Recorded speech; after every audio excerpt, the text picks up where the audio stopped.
Hello दोस्तों। आज हम लोग अशोक के स्तंभ के बारे में पढ़ेंगे। ये देखेंगे कि अशोक ने ये इन स्तंभों को क्यों बनाया, इतने विशाल विशाल स्तंभों को एक स्थान से दूसरे स्थान तक कैसे ले जाए गए, इन स्तंभ की क्या विशेषताएं रही हैं और इन्हीं स्तंभों में से एक महत्वपूर्ण स्तंभ को भारत का राष्ट्रीय प्रतीक बनाया गया, उसके बारे में भी हम लोग जानेंगे। और सबसे रोचक तथ्य बात यह है दोस्तों कि अशोक ने एक गुफा अभिलेख या गुहा अभिलेख का भी निर्माण करवाया और उनको बौद्ध धर्म के मानने के बावजूद भी उन्होंने इसे दूसरे धर्म को दान कर दिया, उसके बारे में भी हम लोग जानेंगे। अशोक ने इन स्तंभों की जो पत्थरों से बड़े बड़े विशाल पत्थरों से बनाया, उनकी विशेषताएं प्रमुख क्या क्या थी, अशोक ने इन स्तंभों को बनाने का उनका क्या उद्देश्य था। और सबसे महत्वपूर्ण बात यह है दोस्तों, इसके बाद किसी भी सम्राट ने एक भी स्तंभ बनाने का कभी प्रयास नहीं किया। ऐसा क्या कारण रहा है कि किसी ने भी बौद्ध इस तरह से स्तंभों को नहीं बनाया, इन बातों का भी हम लोग जानेंगे दोस्तों। आइए हम लोग इस वीडियो में बौद्ध भगवान बुद्ध पर आधारित अशोक के द्वारा बनाए गए स्तंभों के बारे में हम लोग जानते हैं। इन स्तंभों में लिखे गए उन बातों के बारे में भी जानेंगे, उन कौन कौन सी बातें हैं जिनको अशोक अपनी लोगों के बताना चाहता था, उनको बारे में जानेंगे। और एक सम्राट के इतने बड़े वैभवकारी इतिहास के बारे में हम लोग समझने का प्रयास करेंगे, जिसे हम लोगों को अभी तक बताया नहीं गया है। आप उन सब किताबों में नहीं पढ़ पाते हैं, तो आपको विशेष किताबों से ये सारी छाट के चीज़ें लाई जा रही हैं, ये आपके एग्जाम के लिए बहुत कारगर होंगी। वीडियो को आप बहुत ध्यान से देखिएगा दोस्तों, बहुत से इंपॉर्टेंट क्वेश्चन आपको इस वीडियो में मिलने वाले हैं। और ये क्वेश्चन अगर आप इन वीडियो में देख लेते हैं तो शायद आपको कोई और वीडियो या नोट्स पढ़ने की आवश्यकता नहीं होगी दोस्तों। तो चलिए हम लोग वीडियो को प्रारंभ करते हैं और देखते हैं। आप ये अशोक के स्तंभ देख रहे होंगे दोस्तों, ये ऐसे ही स्तंभ विशाल विशाल का स्तंभ अशोक ने बनवाए और इनको अलग अलग जगह पर अलग अलग महत्वपूर्ण स्थानों पर उन्होंने इनको स्थापित कराया। इन सारी बातों का हम लोग आज पढ़ेंगे। और ठीक है दोस्तों, तो अब हम लोग आगे वीडियो को प्रारंभ करते हैं। तो ये है अशोक के स्तंभ। अशोक के स्तंभ जगह जगह भारत के स्थानों पर पाए गए हैं। तो आप हम लोग देखते हैं अशोक के स्तंभ। अशोक के स्तंभ दोस्तों अभिलेखों के ही समान दो स्वरूपों में ये स्तंभ भी पाए गए हैं। एक है बृहद स्तंभ दोस्तों, और एक दूसरा है दोस्तों लघु स्तंभ। इन दो स्तंभों को उन्होंने बनवाया दोस्तों, और ये सारे स्तंभ भारत के उन क्षेत्रों में स्थापित करवाए जहां सम्राट अशोक का शासनकाल चल रहा था। इस मैप में आप देख रहे होंगे इतने विशाल क्षेत्रों में अशोक का साम्राज्य रहा दोस्तों, और उन्होंने अपनी बातों को पहुंचाने के लिए इन्हीं स्तंभों का निर्माण करवाया। इन्हीं संदेश को पहुंचाने के लिए ये स्तंभ जगह जगह बनाए गए। तो हम लोग देखते हैं दो स्वरूपों में, एक बृहद स्तंभ, एक लघु स्तंभ। दो स्तंभों में ये स्तंभ अशोक ने बनवाए। तो सबसे पहले हम लोग बृहद स्तंभ को पढ़ते हैं दोस्तों और इनकी विशेषताओं को जानने का प्रयास करते हैं। तो इस स्तंभ को हम बाद में पढ़ेंगे, लघु स्तंभ को। सबसे पहले हम लोग इस बृहद स्तंभ को पढ़ते हैं दोस्तों। इन पे महत्वपूर्ण क्वेश्चन कौन कौन से बने हैं उनको हम लोग जानने का प्रयास करते हैं। अशोक ने बृहद 6 स्तंभों का निर्माण करवाया दोस्तों। वो स्तंभ कौन कौन से हैं? पहला स्तंभ है दोस्तों दिल्ली मेरठ। ठीक है दोस्तों, पहला स्तंभ दिल्ली मेरठ है। दूसरा स्तंभ दोस्तों दिल्ली टोपरा है।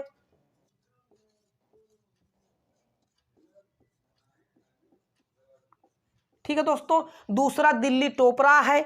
तीसरे स्तंभ का निर्माण नाम था लौरिया अर्राज। ठीक है दोस्तों, तीसरे स्तंभ का नाम था लौरिया अर्राज।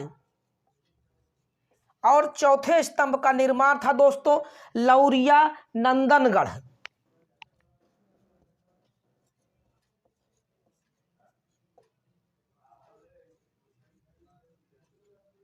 लौरिया नंदनगढ़ था दोस्तों तीसरे। और पांचवें स्तंभ का निर्माण नाम था दोस्तों रामपुरवा।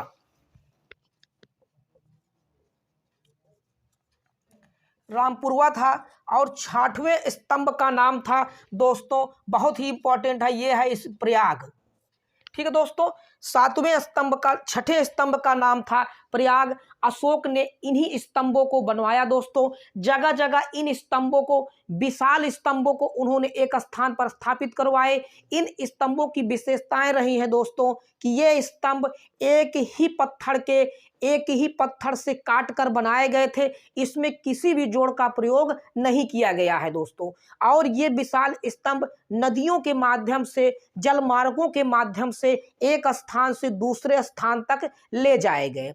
इन स्तंभों की विशेषताएं ये रही हैं दोस्तों। अशोक का बनाने का उद्देश्य ये था, जब वो कलिंग युद्ध के बाद बौद्ध धर्म को अपना लेता है तो बौद्ध धर्म में उन्होंने अनेक धर्मों से अपनाए गए उन मूल्यों और संस्कारों को जिन्हें वो जनता के बीच में देना चाहता था दोस्तों, उन्हीं धर्म की नीतियों को, जो उन्होंने एक नए धर्म का निर्माण करने का प्रयास किया, जो धर्म नीति थी, उन्हीं धर्म को अपने जनता तक पहुंचाने का प्रयास किया। यही संदेश वो इन बड़े बड़े स्तंभों में वो लिखवाया दोस्तों। ये स्तंभ लिखे गए हैं प्रकृति भाषा में। आए, ये भाषा प्रकृति है दोस्तों, भाषा प्रकृति है, ठीक है।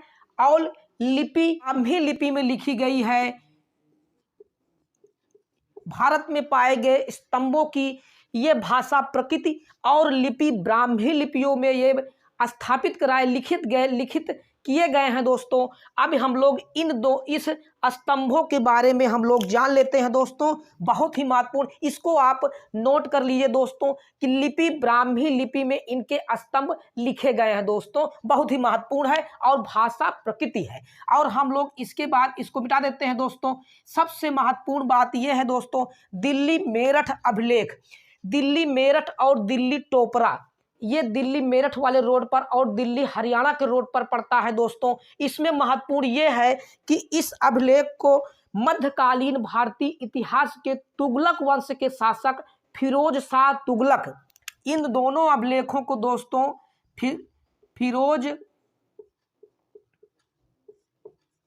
फिरोज शाह तुगलक ने दोस्तों, फिरोज शाह तुगलक ने इन अभिलेखों को, इन स्तंभों को 1351 से लेकर 1388 के बीच इन स्तंभों को वो लाकर फिरोज शाह कोटला के एक स्थान पर स्थापित कराया। आप लोग जानते होंगे फिरोज शाह कोटला एक दिल्ली का खेल का मैदान है। उन्हीं स्थानों पर इन स्तंभों को लाकर स्थापित कराया गया था दोस्तों। इसी में से आप देखेंगे फिरोज शाह तुगलक के द्वारा दिल्ली टोपरा के स्तंभ को ही सर्वप्रथम पढ़ा गया था दोस्तों। यही दिल्ली टोपरा जो है, इसी को जेम्स प्रिंसेप ने 1837 में दोस्तों, जेम्स प्रिंसेप ने ही 1837 में इसी दिल्ली टोपरा को सर्वप्रथम उन्होंने पढ़ा था, ठीक है ना। इसी की खोज हुई थी, इसी को सर्वप्रथम इन्होंने पढ़ा था। सर्वप्रथम अगर खोज की बात कही जाएगी दोस्तों तो दिल्ली मेरठ था, जिसे 1750 में, ठीक है, जिसे 1750 में स्टीफन थेलर ने इसकी खोज की थी। इसको आपको हम वीडियो में बता चुके हैं, स्टीफन थेलर। इसके पहले वीडियो में हमने अशोक के अभिलेखों को पढ़ा था, उनके विशेषताओं के बारे में पढ़ा था। उसमें इस बात को हमने बताया। जेम्स प्रिंसेप ने दोस्तों, बहुत ही इंपॉर्टेंट क्वेश्चन है, आप इस बात का ध्यान रखें दोस्तों। कई बार यह क्वेश्चन पूछा गया है कि अशोक के स्तंभ अभिलेखों को या अभिलेखों को पढ़ने का काम सर्वप्रथम किसने किया, तो ये थे जेम्स प्रिंसेप 1837 में। ये क्वेश्चन कई बार पूछा गया दोस्तों। 1750 में स्टीफन थेलर ने इसकी खोज की थी। दोनों में अंतर है। उसके बाद हम लोग देखते हैं दोस्तों, दो और हैं, लौरिया अर्राज, लौरिया नंदनगढ़ और रामपुरवा। ये तीनों अभिलेख बिहार में पाए गए हैं। ये तीनों अभिलेख बिहार के चंपारण डिस्ट्रिक्ट में मिले हुए हैं दोस्तों। चंपारण डिस्ट्रिक्ट में ये पाए गए हैं। अशोक ने इन्हीं अभिलेखों पर, इन्हीं स्तंभों पर दोस्तों उन्होंने विशाल विशाल काय पशुओं की मूर्ति को स्थापित करवाया। आप इस अभिलेख, इस स्तंभ में देख रहे होंगे दोस्तों, इनके ऊपर भी ऐसे सिंह, शेर की तस्वीर, बैल की तस्वीर, हाथी की तस्वीर और इन सारे तस्वीरों को, इन सारी मूर्तियों को बनवाया। उनके ऊपर ये सारे भगवान बुद्ध के, महात्मा बुद्ध के किन्हीं घटना के प्रतीक माने गए हैं दोस्तों। उन्हीं के उपलक्ष्य में इन सब को बनाया गया और ये एक जगह पर ये संदेश दिए गए कि सम्राट की मजबूती और वैभवशाली साम्राज्य के बारे में भी ये संदेश दिया गया और एक मजबूत राजा की स्थिति को प्रकट करता है। ठीक है दोस्तों, तो ये रहे प्रयाग स्तंभ लेख के बारे में हम लोग अलग से पढ़ लेते हैं दोस्तों। प्रयाग स्तंभ अभिलेख, ठीक है ना, इसको हम लोग अभी ऊपर पढ़ लेते हैं। यहाँ पे दोस्तों आप देखेंगे प्रयाग स्तंभ के बारे में आप देख ले, इसको आप देख ले दोस्तों। फिरोज शाह तुगलक ने इनके स्तंभों को इधर उधर किया था। ये बहुत इंपॉर्टेंट क्वेश्चन है दोस्तों, कई बार इन क्वेश्चन पर पूछे जाते हैं। तो ये क्वेश्चन ये यहाँ पर इंपॉर्टेंट है, दूसरा यहाँ पर ये है, तीसरा ये यहाँ पर है और उसके बाद प्रयाग स्तंभ के बारे में हम लोग पढ़ लेते हैं दोस्तों। बहुत ही इंपॉर्टेंट क्वेश्चन है, ये एग्जाम में कई बार पूछा गया है। तो इसको हम लोग देखते हैं दोस्तों। प्रयाग स्तंभ के बारे में एक बार हम लोग इसको अच्छे से पढ़ लेते हैं। प्रयाग स्तंभ को कौशाम्बी से अकबर ने अपने इलाहाबाद के किले में लाकर स्थापित कराया था दोस्तों। इसको कौशाम्बी में ये था दोस्तों, कौशाम्बी में था। इसे अकबर ने प्रयाग में लाकर, प्रयाग में उन्होंने एक किले का निर्माण करवाया था दोस्तों। उन्हीं स्थानों पर इस प्रयाग स्तंभ लेख को लाकर उन्होंने स्थापित करवाया था कौशाम्बी से। इसमें कई सम्राटों के, कई राजाओं के अभिलेख हैं। जहांगीर के इसमें अभिलेख लिखे गए हैं दोस्तों। ब्रिटिश कालीन विक्टोरिया के संदेश भी इसी अभिलेख में, प्रयाग में ही अभिलेख में स्थापित या अंकित कराए गए हैं। तो ये थे दोस्तों बृहद अभिलेख। अब हम लोग कुछ लघु अभिलेखों के बारे में भी जान लेते हैं। ये बहुत ही स्तंभ अभिलेख के बारे में जान लेते हैं दोस्तों। इन पर भी क्वेश्चन पूछे जाते हैं, इनमें भी बहुत ही महत्वपूर्ण है। ठीक है दोस्तों, जो है लघु अभिलेखों का भी निर्माण करवाया दोस्तों। लघु स्तंभ अभिलेख, ठीक है ना, लघु स्तंभ अभिलेखों का उन्होंने निर्माण कराया, उनको स्थापित कराया। उनको हम लोग देख लेते हैं दोस्तों, कौन कौन से थे। पहला था दोस्तों सांची या रायसेन डिस्ट्रिक्ट, मध्य प्रदेश में, रायसेन डिस्ट्रिक्ट मध्य प्रदेश में ये सांची का स्तंभ अभिलेख पाया गया है। दूसरा हम लोग देख लेते हैं दोस्तों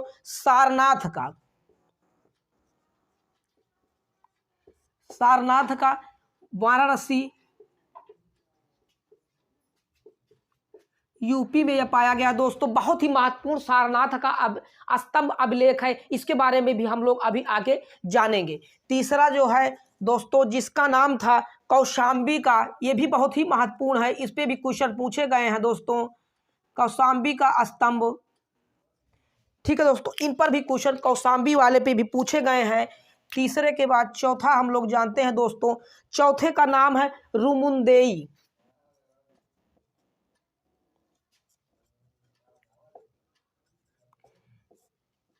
रुमुंदेई ये लुम्बिनी में था। और उसके बाद पांचवा एक है निगलीवा या निगाली सागर।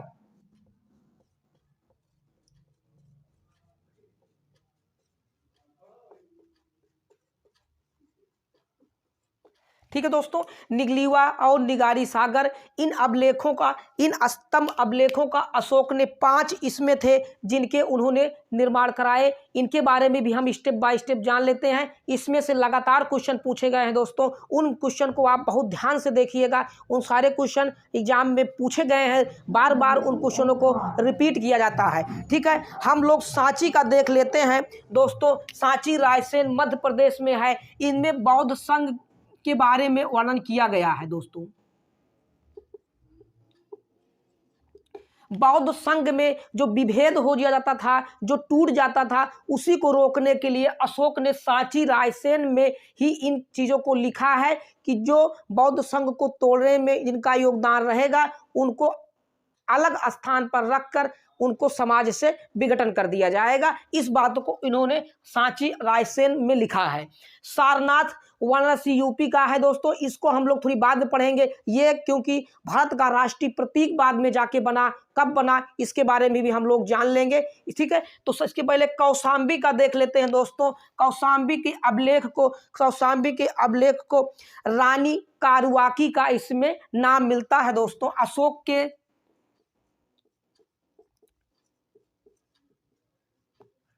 रानी कारुआकी का नाम मिलता है और इसी में एक पुत्र तीवर का भी नाम मिलता है दोस्तों। इनके एक पुत्र अशोक के नाम था, जिनका नाम था तीवर।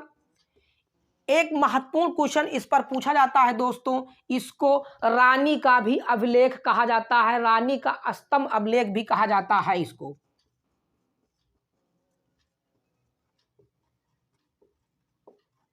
इस बात का भी आप ध्यान रखें, ये क्वेश्चन कई बार पूछा गया है कि रानी का स्तंभ अभिलेख किसे कहा जाता है, तो वो कई क्वेश्चन दे देता है। तो आप ध्यान रखें, कौशाम्बी के स्तंभ अभिलेख को रानी का अभिलेख कहा जाता है। आगे हम लोग रुमुंदेई और लुम्बिनी के बारे में भी जान लेते हैं दोस्तों। रुमुंदेई का अभिलेख में अशोक सम्राट यहाँ पर खुद व्यक्तिगत तरीके से जाते हैं और इस स्तंभ का निर्माण वो कराते हैं। ठीक है ना, ये रुमुंदेई में वो अपने राज्याभिषेक के 20वें वर्ष बाद पहुँचते हैं। ठीक है ना, 20वें वर्ष बाद पहुँचते हैं और यहाँ पर उन्होंने महात्मा बुद्ध के जन्म स्थान होने के कारण यहाँ पर उन्होंने धार्मिक कर को हटा दिया था, केवल राजस्व कर का ही उन्होंने वहाँ पर देने का अनुमति दी थी। इस राजस्व कर को उन्होंने 1/6 से घटाकर 1/8 कर दिया था दोस्तों। ठीक है, यहाँ धार्मिक कर को माफ कर दिया था, वो धार्मिक कर को माफ करके 1/6 राजस्व कर जो था दोस्तों, 1/6 से 1/8 कर दिया था दोस्तों, 1/6 से 1/8 कर दिया था। निगलीवा और निगाली सागर के बारे में भी कहा जाता है दोस्तों। अपने 14वें वर्ष शिक्षण कई बार पूछे गए हैं दोस्तों। सारनाथ के स्तंभ में ये क्वेश्चन पूछा गया है कि इसमें कितने शेर एक साथ बैठे हुए हैं, तो आप ध्यान रखें दोस्तों, इसमें एक साथ 4 शेर बैठे हैं। 3 आपको दिखाई देते हैं और एक आपको पीछे वाला दिखाई नहीं देता। इस बात का भी आप ध्यान रखें। इस अभिलेख में आप महत्वपूर्ण बात यह है दोस्तों कि 26 जनवरी 1950 को 26 जनवरी 1950 को इसको राष्ट्रीय प्रतीक का दर्जा दे दिया गया दोस्तों। 26 जनवरी भारतीय सरकार के द्वारा इसको राष्ट्रीय प्रतीक का दर्जा दिया गया। इसमें सत्यमेव जयते इसके नीचे लिखा गया है दोस्तों। ठीक है ना, सत्यमेव जयते इसके नीचे लिखा गया है। अब हम लोग कुछ और भी इम्पोर्टेंट बातें आप गुफा अभिलेख या इसे गुहा अभिलेख भी कहा जाता है दोस्तों। अशोक ने अपने जीवन काल में एकमात्र गुहा अभिलेख या गुफा अभिलेख का निर्माण कराया था, जिसका नाम है बराबर की पहाड़ी पर ही स्थापित कराया गया दोस्तों।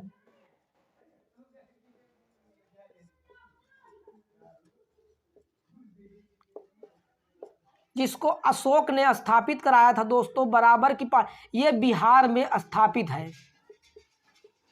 बिहार के गया स्थान पर यह स्थापित कराया गया दोस्तों। दक्षिणी बिहार के जहानाबाद डिस्ट्रिक्ट है, वहीं पर यह स्थापित कराया गया था।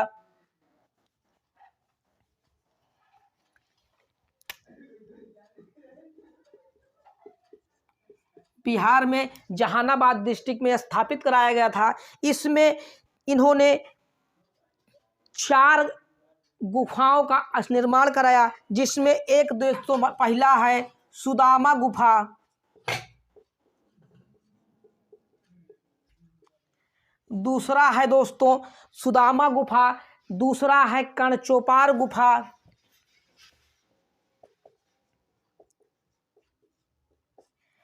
तीसरा है जिसका नाम है दोस्तों लोमस ऋषि गुफा,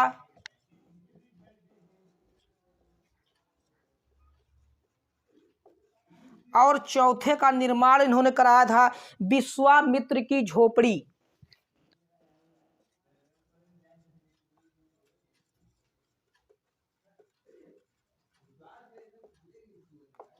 विश्वामित्र की झोपड़ी, इन 4 गुफाओं का निर्माण सम्राट अशोक ने बराबर की पहाड़ी पर कराया था। दोस्तों इस बात का आप ध्यान रखें, बराबर की पहाड़ी पर। इनके पौत्र हुए जिनका नाम दशरथ था, उसी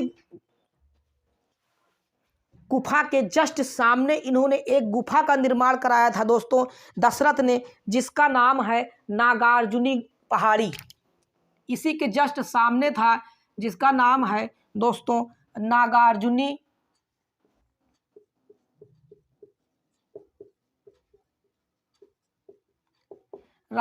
पहाड़ी पर दशरथ थे इनके। अशोक के पौत्र का नाम था दोस्तों, अशोक के पौत्र का नाम दशरथ था। यहाँ पर इन्होंने 3 गुफाओं का निर्माण कराया था। आप इस नाम ध्यान रखें, इन 3 गुफा में वह्यक है, गोपी, वह्यक, और एक का नाम था वेदांतिक।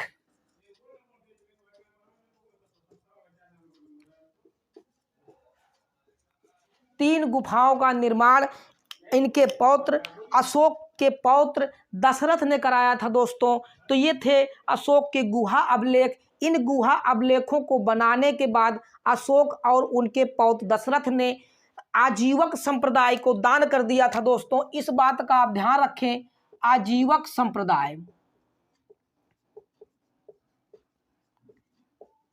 बहुत ही इंपॉर्टेंट क्वेश्चन है दोस्तों, आजीवक संप्रदाय पर ही पूछा गया है क्वेश्चन कि अशोक ने अपने गुफा को किसको दिया था। तो आप इस बात का ध्यान रखें दोस्तों, आजीवक संप्रदाय को ये दोनों लोगों ने इन गुफाओं को रहने के लिए, उसके जो उपासक थे उनको रहने के लिए ये लोग दान कर देते हैं। ठीक है, ये गुफाएं आप देख रहे होंगे चित्र में, इन्हीं गुफाओं को उन दोनों ने बराबर की पहाड़ी और नागार्जुन की पहाड़ी पर इन्होंने इस चित्र को दर्शाया था।